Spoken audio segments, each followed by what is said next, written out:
El presidente Rafael Correa empieza su 7º año de gobierno aupado en una política económica donde el motor principal es la inversión pública. Esta política ha funcionado hasta el momento pese a los vaticinios cataclísmicos de sus opositores. Sin embargo, la pregunta clave es ¿hasta dónde alcanza la cobija? Analizaremos las perspectivas con Fausto Ortiz, exministro de Economía del presidente Correa. Buenos días, bienvenido a Contacto Directo. Buenos días. A ver, partamos de lo básico. ¿Con qué indicadores económicos empieza el presidente su 3er periodo de gobierno en relación a los anteriores? Sí, muy fuertes indicadores en la parte social, desempleo bajando, coberturas de la canasta básica incrementadas, pero muy débiles en el sector externo. En el sector externo, sobre todo comercio exterior, solamente el rubro de exportaciones no petroleras está mejor que cuando él lo toma en el año 2006. De ahí el resto de variables están en el sector externo bastante golpeadas. Quizás la que grafica mucho más es la balanza comercial total real, que en el año 2006 aportaba el crecimiento económico con 1.600.000 millones de dólares en dólares reales, y en el año 2012 eso le resta a la economía como 2.500 millones de dólares. Y así cada uno de los rubros del sector externo es la parte más débil.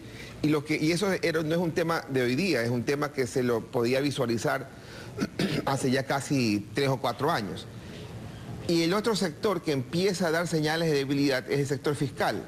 Sector fiscal que cuando arranca el gobierno, el déficit del gobierno comercial no llegaba al 1% del Producto Interno Bruto, y al 6º año de gobierno, en el año 2012, el déficit fiscal del gobierno central está bordeando el 2% con cerca de 1.800 millones de dólares de déficit, y con una expectativa para el año 2013 de superar el 3%. Y ese déficit fiscal lo que va a significar es un incremento de la deuda del gobierno, que si bien es cierto es baja frente a lo que el gobierno la toma, que lo toma en el 28% y hoy día está en el 24%, pero esos 4 puntos de distancia apenas pueden ser igualados a la vuelta quizás de 2 o 3 años. Es decir, entonces hay que empezar a tomar correctivos también en el sector fiscal ya con suficiente anticipación, porque tenemos al frente una situación de un precio del petróleo que no se le visualiza en crecimiento. Ahora, el presidente ha utilizado varias herramientas que le han funcionado. Una de ellas ha sido tener la liquidez de la banca privada en el país y no en el exterior. Veamos lo que dijo el sábado pasado sobre esto. De nuestro Banco Central, compañeros, coordinadamente con el Gobierno Nacional. Ese Banco Central, al igual que el resto del gobierno, va a estar orientado al desarrollo del país, financiando al Gobierno Central, financiando al BIES para que haya crédito hipotecario, crédito quirografario. Por ejemplo, el manejo de la liquidez. Fíjense, la banca tenía en junio del 2009 43% de liquidez local y 57% en el extranjero. Tomamos medidas, coeficiente de liquidez doméstico, etcétera. Hoy, el 76% de la liquidez de la banca está en el país, compañeros, y solo un 24% está afuera del país, porque los bancos privados también necesitan respaldar operaciones de comercio exterior, etc. Entonces fíjense, antes solo 43% de la liquidez de los bancos la tenían en el país, ahora es el 76%. Según lo afirma el propio presidente, esto ha servido para financiar al gobierno y al BIES, mientras a cambio la banca privada tiene ahora un fideicomiso con bonos del Estado, que es lo que respalda los depósitos de sus clientes. La pregunta ahí ¿es esto sano para la economía o implica un riesgo? Quizás empezar usando esa gráfica, presidente. La estadística aguanta muchas cosas, ¿no? La liquidez de la banca no es el total de activos de la banca. Es la posición de liquidez, la caja, digamos, llamémoslo así, lo que no está prestado en forma de depósitos, prestado en forma de créditos a los clientes, es lo que está en la banca tenía afuera. Entonces eso, digamos que la banca tiene total de activos de 28.000 millones de dólares, la liquidez habrá sido quizás 3.000 millones de dólares.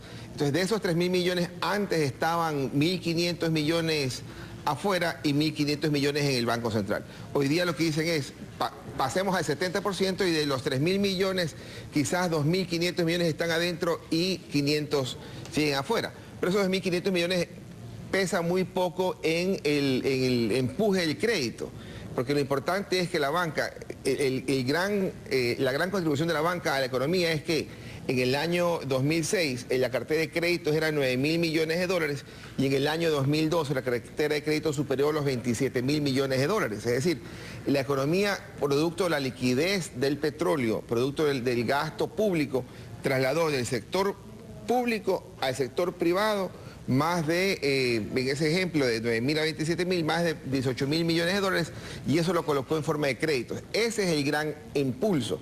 Por supuesto que ayuda en el corto plazo a tener una liquidez doméstica trabajando al servicio del crédito. Ahora, pero estos depósitos, estos dineros colocados afuera estaban en bonos del Tesoro de Estados Unidos, que son realizables inmediatamente porque el Banco de la Reserva Federal emite dólares.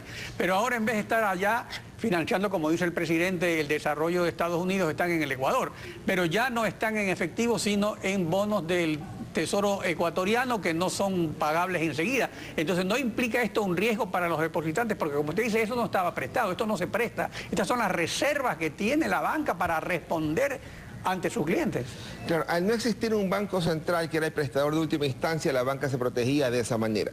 Hoy día la banca, ante un choque externo, tendrá menos posibilidad de reaccionar para poder enfrentar esa dificultad eventual, que por suerte en el corto plazo no se la visualiza. Y en la medida de que el crédito crezca a un menor ritmo, si bien es cierto, es negativo para la economía, pero al menos también aleja el fantasma de una potencial crisis financiera. El crédito del año pasado crecía por el mes de marzo cerca del 24%, al mes de marzo del 2013 crece solamente el 9%.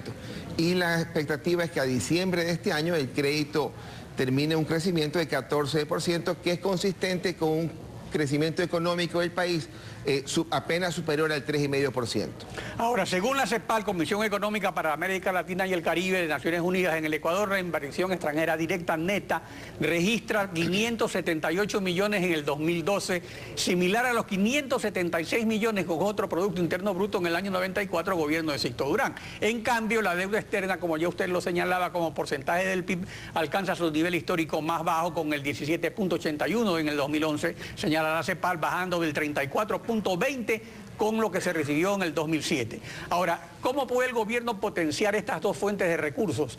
¿O solo hay ya posibilidades con la inversión extranjera directa? Con el endeudamiento estamos llegando al tope. ¿Cómo es la situación de estas dos fuentes de recursos para dinamizar la economía? Sí, a la economía ecuatoriana, en términos del PIB, ha necesitado cerca de 6 años en el gobierno de Correa en inversión extranjera para igualar lo que Colombia hace en un solo año. Si usted suma cada una de las inversiones extranjeras contra relación al PIB de los últimos 6 años del gobierno, apenas iguala al 1 año de la inversión pública, inversión extranjera en Colombia. Y en cuanto a la deuda externa, hay que estar claros en una cifra. La deuda externa, cuando arranca este gobierno, y a mí me tocó iniciar el gobierno, era 10.400 millones de dólares en el año 2006. Al año 2012, la deuda externa es exactamente igual, los mismos 10.000 millones de dólares. Pasa de un 22% a un 17%. Hay una caída real en el tema de la deuda externa. La que se ha incrementado es la deuda interna, que de 3.000 millones que se la recibe en el año 2006 pasa a cerca de 8.000 millones en el año 2012. Casi el triple. Claro, o sea, casi triplicado. Y el gran comprador, o el gran aceptador, más que comprador, el gran aceptador de los bonos es el Seguro Social. Entonces, hoy día estamos en un nivel de deuda externa e interna, es decir, la deuda total de un 22.04% de Producto Interno Bruto, cuando en el año 2008, antes de la recompra de los bonos globales, la deuda externa e interna, la deuda total, estaba en 22.4%. Es decir, hemos igualado el mismo nivel de endeudamiento que tenía el gobierno en el año 2008. Y al ritmo que vamos con el déficit fiscal esperado, 2013 y 14, entonces seguramente vamos a superar el nivel de deuda total que tenía el gobierno. O sea que en cuanto a deuda ya llegamos al tope. Ahora... No, el tope es 40%, doctor. Bueno, el tope es 40%, pero hemos llegado al nivel de que estábamos antes. Ah, sí, hemos regresado a los niveles previos. Ya lo que se paga en impuestos o gastos financieros en el año 2012 fue 1.12% de Producto Interno Bruto, cuando eso se pagaba en el año 2008, que era 1.20. Es decir, estamos en las mismas cifras de pagando impuestos, pagando intereses o gastos financieros y casi el mismo nivel de deuda que en el pasado. ¿Y qué reajustes recomendaría usted, así brevemente, para concluir, para poder manejar mejor la situación tal como está?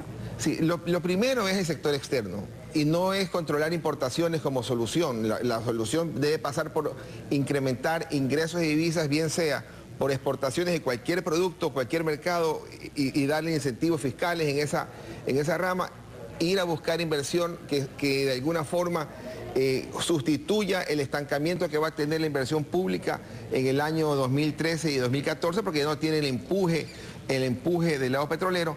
Corregir el tema de subsidios de combustibles. Esta es una situación crítica que le va a demandar al gobierno un análisis intenso. El subsidio de combustibles en el año 2012 ya superó lo que el gobierno recauda en impuesto a la renta. O sea, todo lo que ha hecho el SRI se va por la tronera esta de los subsidios. Y eso no ocurría desde el año 2007, es decir, estamos yéndonos un poco hacia atrás en estos caminos. Y de pronto, para poder ir a fortalecer ese sistema dolarizado, a fortalecerlo, debe trabajarse en algo para sustituir el impuesto a la salida de divisas, ¿no? Es por ahí la ruta para poder generar ingresos en una economía dolarizada, si queremos permanecer dolarizados. Fausto Ortiz, ex ministro de Economía, gracias por su participación en Contacto Directo. Regresamos con los deportes.